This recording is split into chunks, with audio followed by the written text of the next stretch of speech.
Hallelujah, Hallelujah, Hallelujah.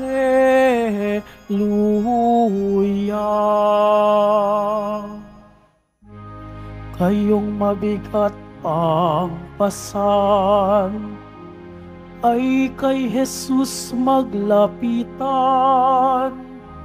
upang kayo'y masiyahan. Hallelujah, Hallelujah, Hallelujah, Hallelujah.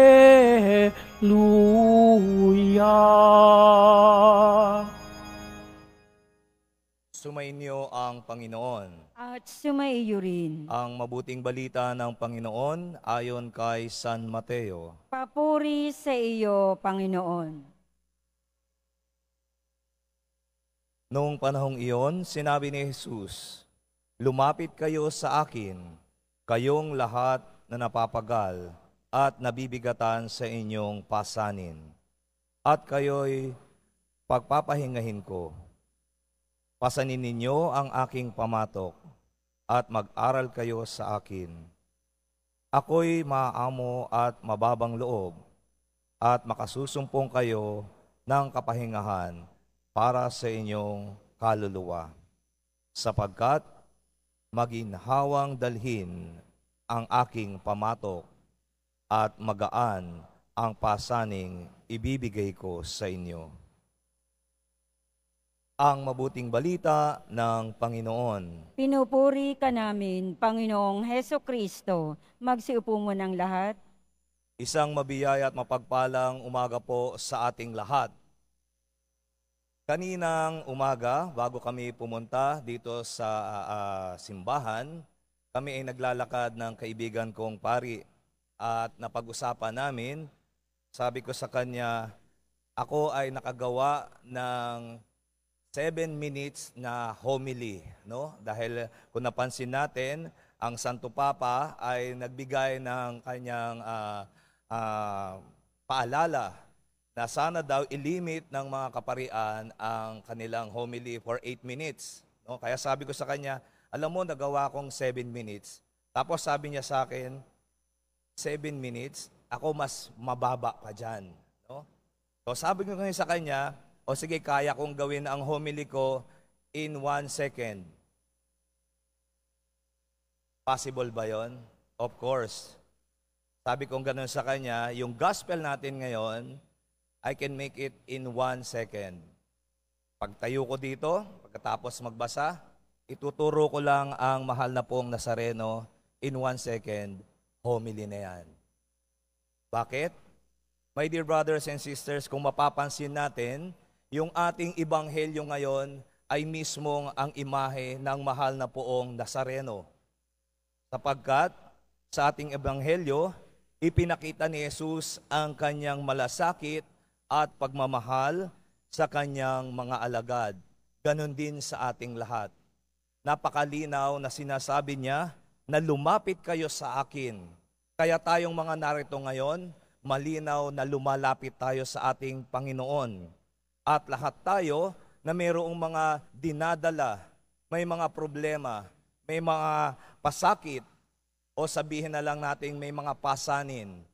Malinaw na sinabi ng ating Panginoon, lumapit kayo sa akin, kayong mga napapagal at nabibigatan sa inyong pasanin.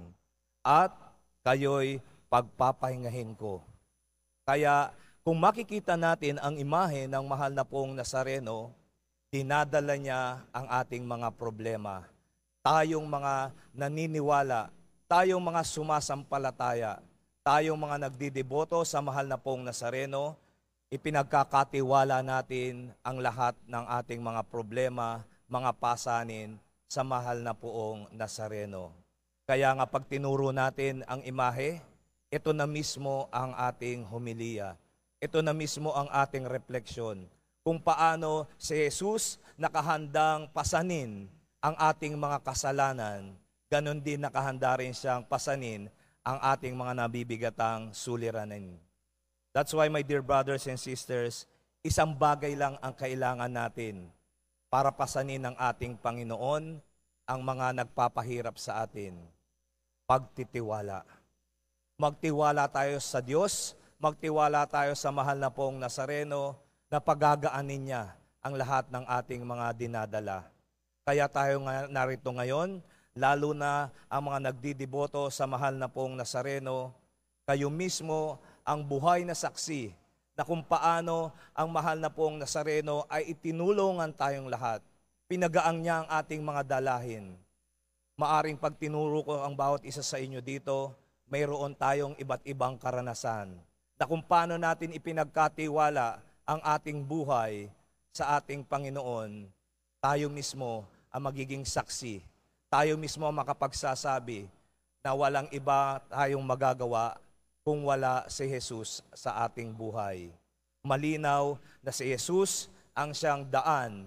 Malinaw na si Jesus ang siyang magpapagaan ng ating mga problema sa buhay. But my dear brothers and sisters, kung minsan at sana nawa, ang paglapit natin, ang pagdulog natin sa dambana sa ating mahal na Panginoon ay hindi lamang sa mga panahon na tayo ay mayroong mga suliranin. Hindi lamang sa mga oras na tayo ay may mga problema.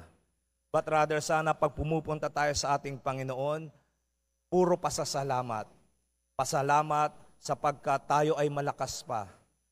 Pasalamat sapagkat tayo ay ligtas. Pasalamat sapagkat nakakapiling pa natin ang ating mga mahal sa buhay. Magpasalamat tayo sapagkat pinagagaan ng ating Panginoon ang mga bagay na nagpapahirap sa atin. Magtiwala lamang tayo. Kaya ito yung nais ko na ipahayag sa ating lahat na si Jesus ay nagbibigay ng kagaanan. Ipagkatiwala natin sa Kanya. Sa mga taong humihina ang pananampalataya sa oras ng kanilang mga pagsubok, sa oras na hindi tila baga ang pakiramdam nila, ang pakiwari nila, hindi dinidinig ni Jesus ang kanilang mga panalangin. No, my dear brothers and sisters, malinaw na sinasabi ni Jesus na pagagaanin niya ang ating mga dinadala.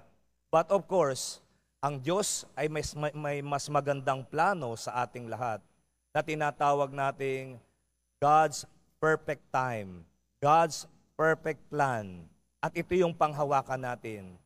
Kung tayo ngayon ay narito at dumudulog tayo sa ating Panginoon at hindi kaagad ito dininig, huwag tayong mawala ng pag-asa. Huwag tayong panghinaan ng loob, but rather, mas lalo tayong kumapit. Mas lalo tayong manampalataya, mas lalo tayong magtiwala sa Kanya. Sabi ko nga, God's perfect time. At hindi yung sinasabi nating in our own time, but in His time.